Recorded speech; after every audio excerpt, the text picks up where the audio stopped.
traerla, que reconstruya. Por lo tanto,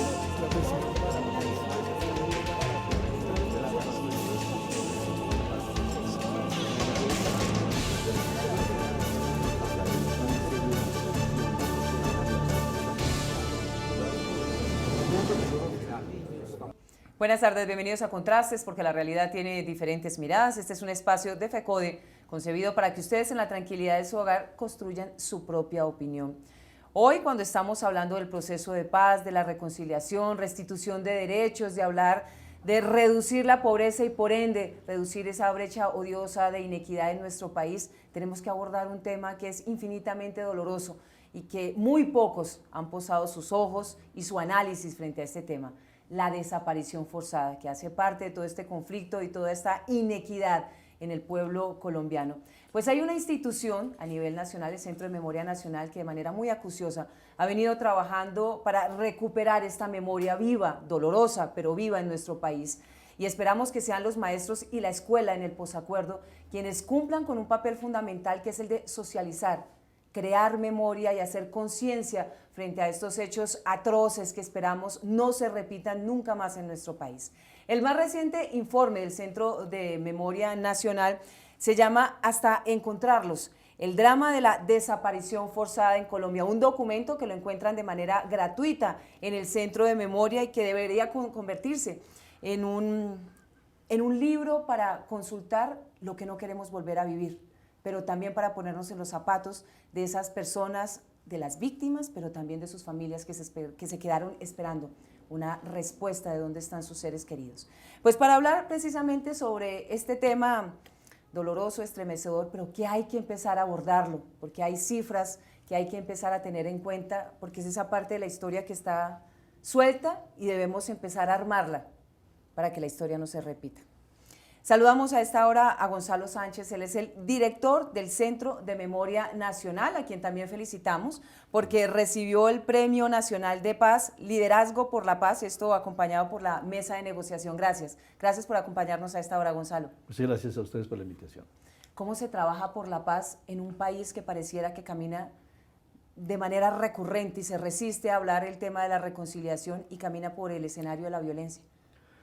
Bueno, yo creo que es un país que ha vivido tanta violencia precisamente, lleva tantas décadas, años, que uno puede trazar hacia atrás y difícil incluso señalar el comienzo, ya eso es un debate, que se va acostumbrando, la sociedad se va acostumbrando, la academia incluso misma se va acostumbrando a manejar las cifras, a manejar los eventos, a manejar los procesos como si fueran parte de esa normalidad con la cual tenemos que convivir. Entonces, una de las tareas centrales para una entidad como la del Centro Nacional de Memoria Histórica es crear conciencia sobre las dimensiones de lo que ha ocurrido y sobre los mecanismos que como sociedad tenemos que comenzar a construir para evitar que eso se siga repitiendo. Digamos, la apuesta por la investigación y el esclarecimiento del pasado es al mismo tiempo una apuesta por el futuro.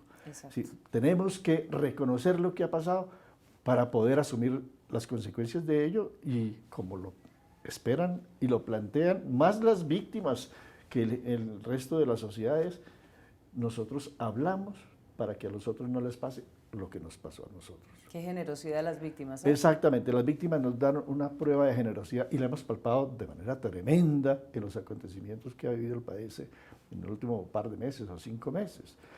Quienes más han tendido la mano, paradójicamente, frente a los adversarios, a los perpetradores, son las víctimas. Y lo hacen con un criterio, digamos, político extremadamente claro.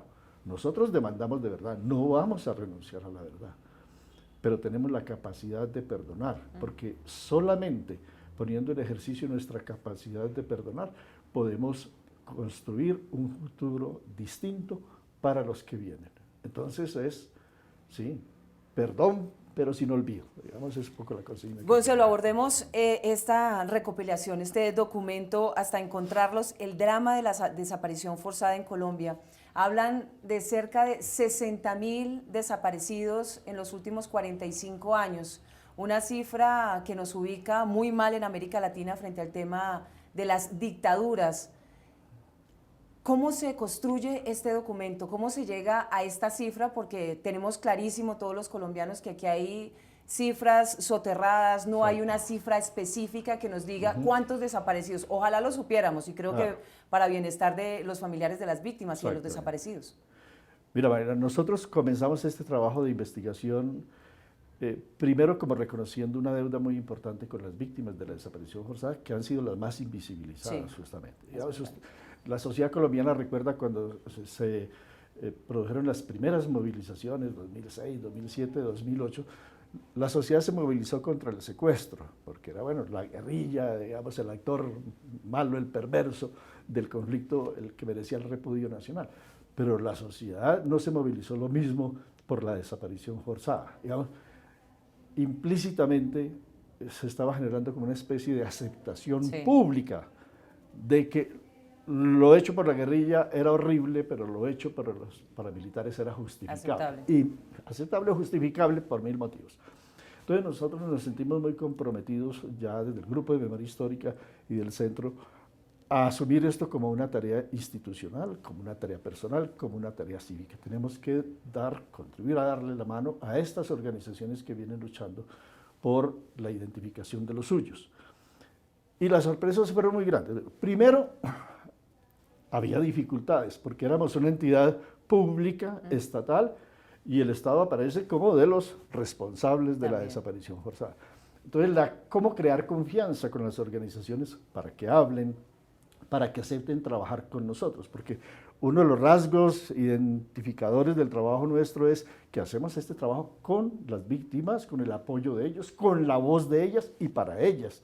Si ellas no aceptan entrar en el proceso, pues podemos hacer cosas, pero no va a tener el mismo sentido, y aquí el sentido es muy importante de lo que se hace. Cuando comenzamos a hacer este trabajo, se hablaba en el país de unos 2.000, 3.000 desaparecidos. De pronto la cifra se subió a 5, 6.000, y esa cifra parecía escandalosa, era una cifra escandalosa. Y resulta que hoy estamos exactamente, lo acabas de decir, bordeando los 60.000. Y para nosotros esa cifra es un mínimo todavía, es un mínimo que puede moverse hacia arriba en la medida en que el conflicto se va solucionando en términos de la confrontación armada y se abre la posibilidad para que mucha gente que no ha querido hablar o no ha podido hablar todavía, hable. Entonces estamos hablando de unas cifras que superan, lo hemos dicho, a todas las dictaduras del Cono Sur sumadas. Sumas Argentina, que es como el horror de la humanidad, de la desaparición, el nunca más, Sábato, tenemos esas imágenes muy fuertes de lo que fue lo de la Argentina. Y bueno, aquí tenemos el triple de lo que pasó en Argentina, pero si sumamos también entonces Chile, la gran dictadura de Chile, la dictadura uruguaya y la del Paraguay y la del Brasil, no dan la cifra de nuestros desaparecidos. Gonzalo, hacemos una primera pausa. ¿Qué es educación pública? La educación pública es un derecho fundamental y un bien común, y es responsabilidad del Estado garantizar igualdad de oportunidades a sus ciudadanos. FECODE defiende una educación pública gratuita y financiada por el Estado y exige el freno de todas las formas de privatización y comercialización de este derecho fundamental. La educación no es una mercancía, es un derecho.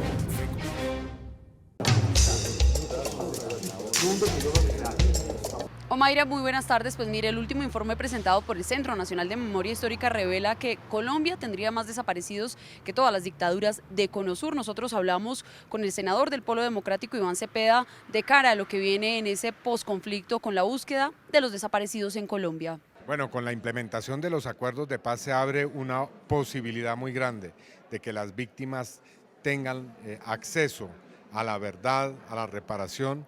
En ese proceso hay prevista una unidad o el reforzamiento de la unidad para la búsqueda de personas que están en condición de desaparición, y yo aspiro a que esa posibilidad se materialice en que la búsqueda de personas desaparecidas en cementerios, con relación a información que hay sobre fosas comunes y en general en las bases de datos existentes, se refuerce y pueda traer noticias prontas, información, exhumaciones y actos de reparación para las víctimas de desaparición forzada. Nosotros, por supuesto, más adelante regresamos con otra de esas miradas acerca pues de estas desapariciones que se han hecho en Colombia en el marco del conflicto colombiano y lo que viene ahora con esa firma del acuerdo de paz. Viviana, muchas gracias. Retomemos el tema de las cifras, 60.000 desaparecidos. De esos, tan solo cerca de 6.000, 8.000 han sido identificados. ¿Cómo hacer que esas cifras no deshumanicen a las víctimas y al mismo conflicto de la desaparición forzada? Que calen en la ciudadanía, que entiendan la problemática de la desaparición forzada. Sí, comentábamos que una de las mayores dificultades es que este número elevadísimo de desapariciones forzadas se da, en el caso nuestro, en un contexto de democracia formal, llamémoslo así. Entonces, cuando esto se producía en el Cono Sur, las organizaciones de derechos humanos, los gobiernos, todo el mundo ponía el grito en el cielo, con justeza obviamente. Pero cuando está sucediendo aquí, bajo la figura, la forma política de la democracia, de las elecciones normales y demás, claro, hay una como incredulidad pública de que esto pueda estar ocurriendo en esas condiciones de democracia. Entonces, lo que ha pasado es que en esta guerra larguísima, y en específico para el tema de la desaparición forzada, sí, 46 años, 45 años, cuentagotas, cuentagotas, cuentagotas. Entonces, lo que se ha ido generando, como en todas las otras manifestaciones de violencia, es un acostumbramiento de la sociedad. Y lo que está sucediendo ahora, para bien del país, es que, paradójicamente, el mismo proceso de paz es el que lleva a la creación de las condiciones para que podamos saber hoy lo que efectivamente pasó. Ha abierto todas esas ventanas y puertas que estaban cerradas. Exacto, hay muchas puertas abiertas, unas por decisión, otras porque había dificultades en el terreno, riesgos de hablar, porque ese es otro de los dramas de la desaparición forzada, que cuando el familiar sobreviviente habla, también se convierte él en potencial víctima, y los casos son muchísimos. Entonces, el espacio propicio para hablar no se encuentra fácil, pero hay que decir también que aún en las condiciones mismas de la guerra, las organizaciones de las víctimas, que son de un coraje inmenso, están hablando desde hace mucho tiempo. Están hablando y están arriesgando su vida, dándole lecciones también al resto de la sociedad, mandándole el mensaje al resto de la sociedad: usted también tiene que hacer algo, usted también es responsable con su silencio, usted es responsable por no preocuparse, por investigar, usted es responsable por darle justificaciones a ese delito atroz. Hay muchas formas de ser responsables todos de esto. Obviamente hay unos más responsables que otros, también hay que aclararlo, el perpetrador no tiene la misma responsabilidad que el hombre, el común y corriente, que se desentiende o quiere desentenderse. ¿Sí? Gonzalo, ¿cuál es la etapa en la que el delito, porque por fortuna hoy ya es un delito la desaparición forzada en nuestro país, se recrudece? ¿Estamos hablando 2007, 2006? No, el recrudecimiento es un poco antes, viene desde el 96 hasta 2004, 2003. Digamos, ese es el pico en general de la violencia contemporánea, es decir, mayor, que es todo el periodo, coincide con todo el periodo de expansión paramilitar. Tú ves el vértice así, cómo sube y baja a partir de 2006, 2007. Pero ese es el gran pico. Y es el gran pico exactamente coincidiendo con la gran expansión paramilitar que se hace en el país, en gran medida torturando, asesinando y desapareciendo. Desaparecer es un mecanismo de ordenar el territorio, reordenar el territorio, en palabras de ellos, limpiar el territorio para poder asentarse allí. Esa expansión paramilitar pues coincide específicamente con los dos gobiernos del expresidente Uribe de alguna manera. ¿Hubo falta de expedición de políticas claras, específicas, que permitieran esclarecer este tipo de accionar, el de la desaparición forzada, de trabajar de manera más fuerte y contundente para ir en contra de este accionar de los grupos paramilitares? Que permítame aclarar, no solamente son los paramilitares, está la guerrilla, pero también está el accionar del Estado como protagonistas de este delito. Exacto.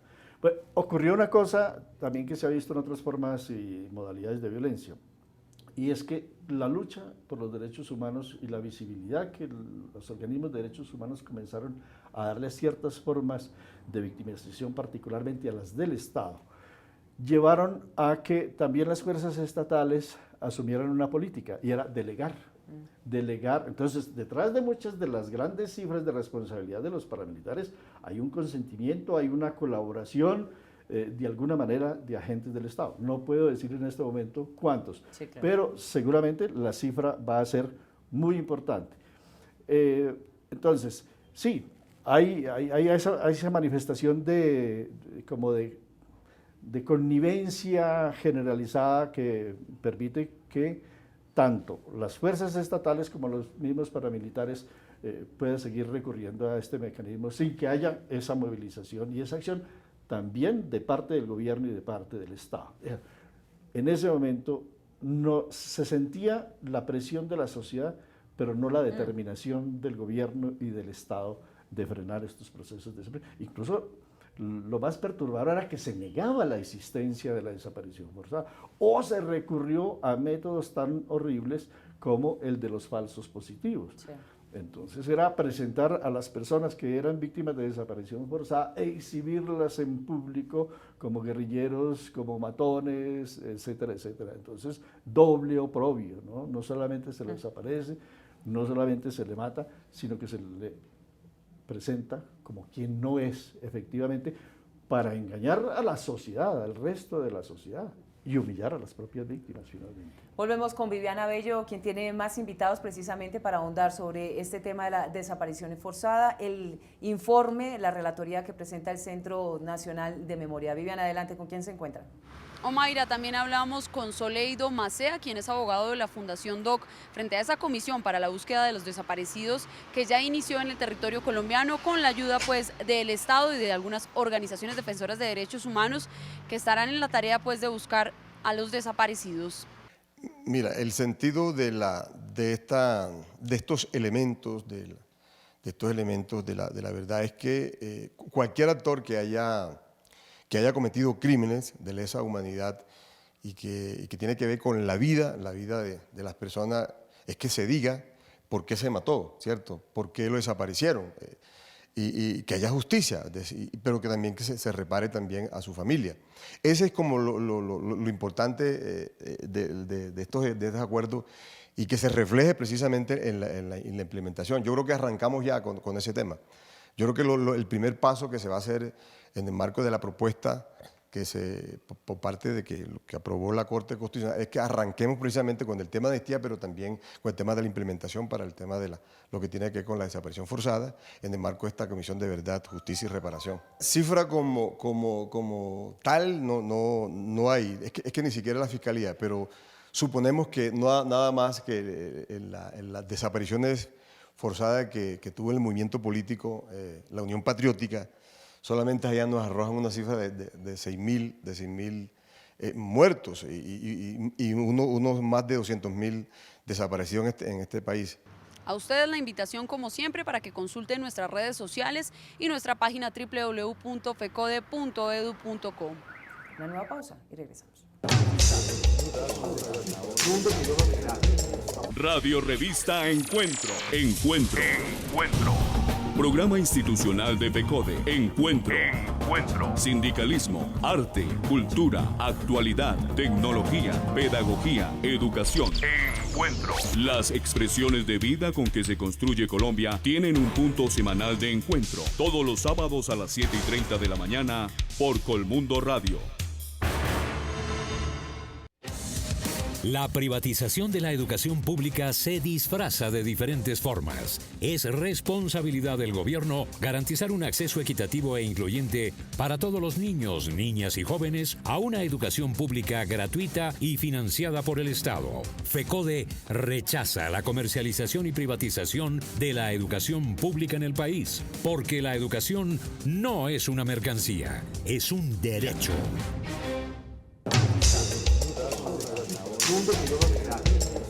Seguimos dialogando con Gonzalo Sánchez, director del Centro de Memoria Nacional, sobre el más reciente informe de esta institución de la desaparición forzada en nuestro país.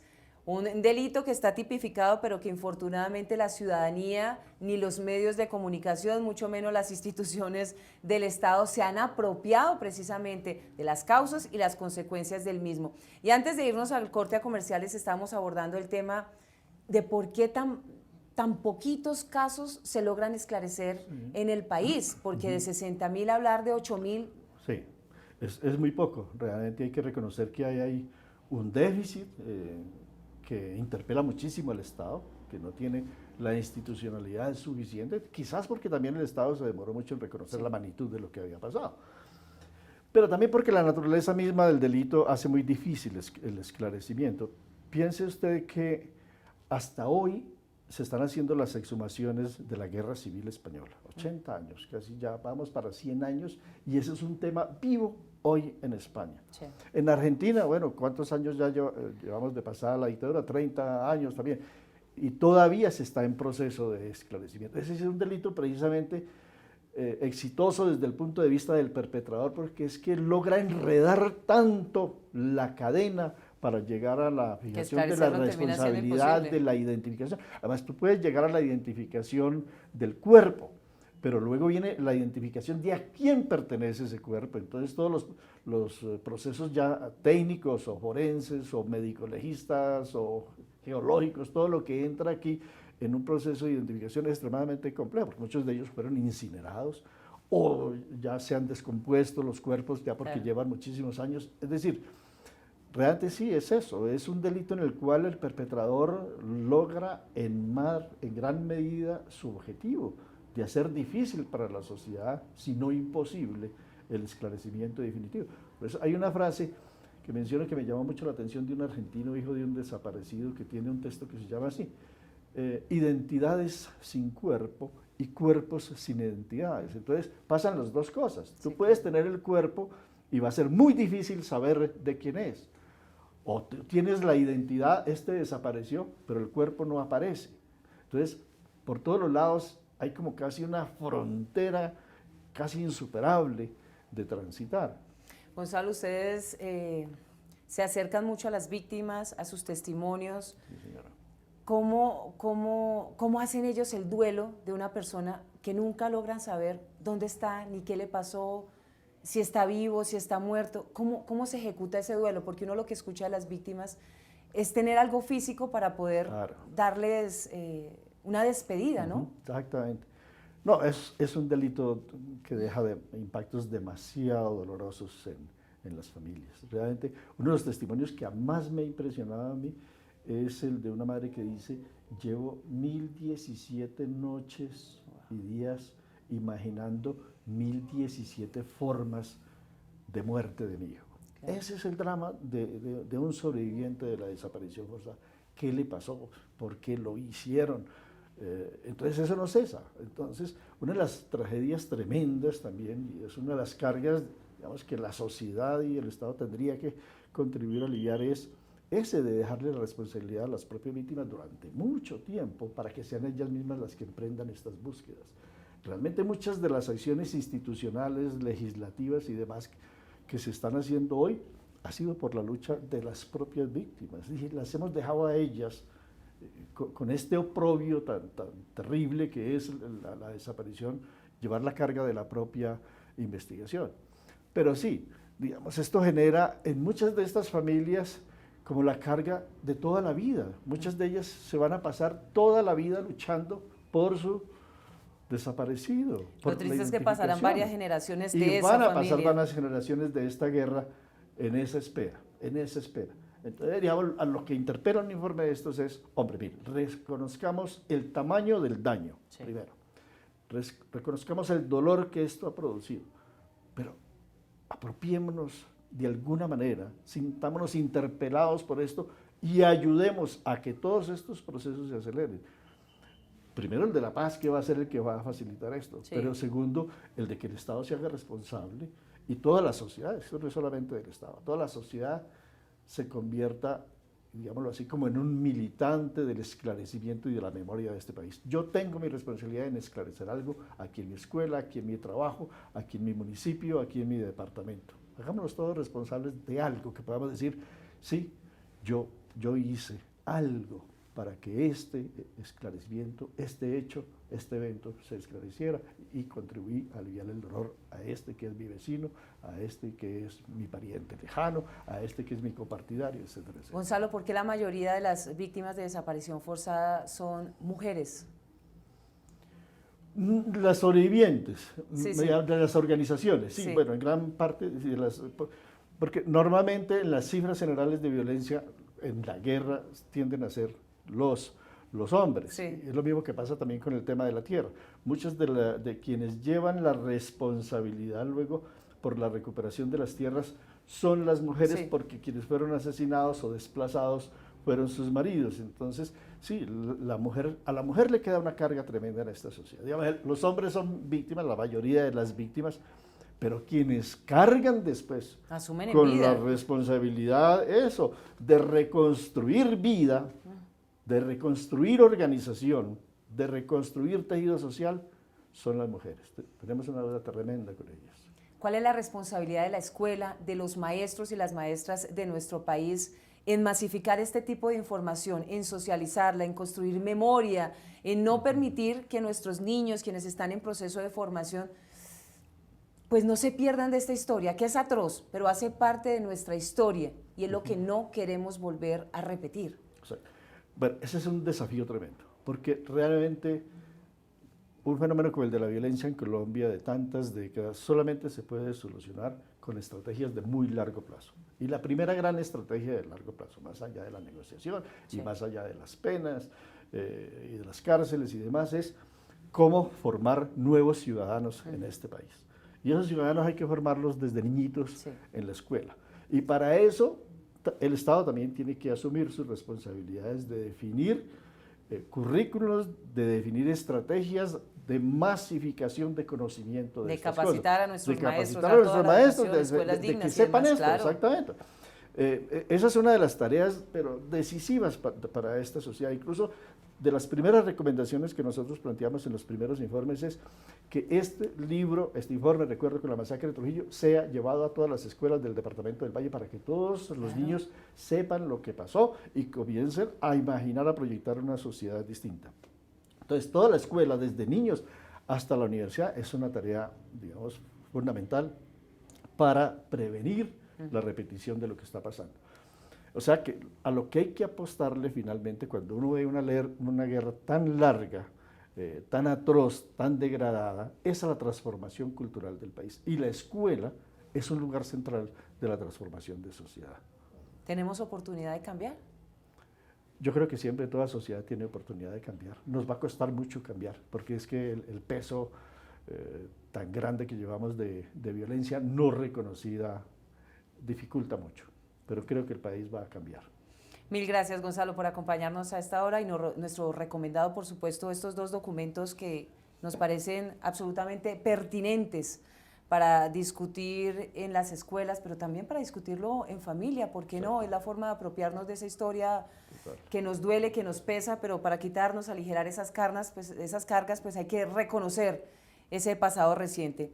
Hasta encontrarlos, el drama de la desaparición forzada en Colombia y textos corporales de la crueldad, memoria histórica y antropología forense. Gracias nuevamente, Gonzalo, por acompañarnos. Muchas gracias a usted, Maya. Nos reencontramos el próximo domingo en Contrastes, porque la realidad tiene diferentes miradas. Feliz resto de día.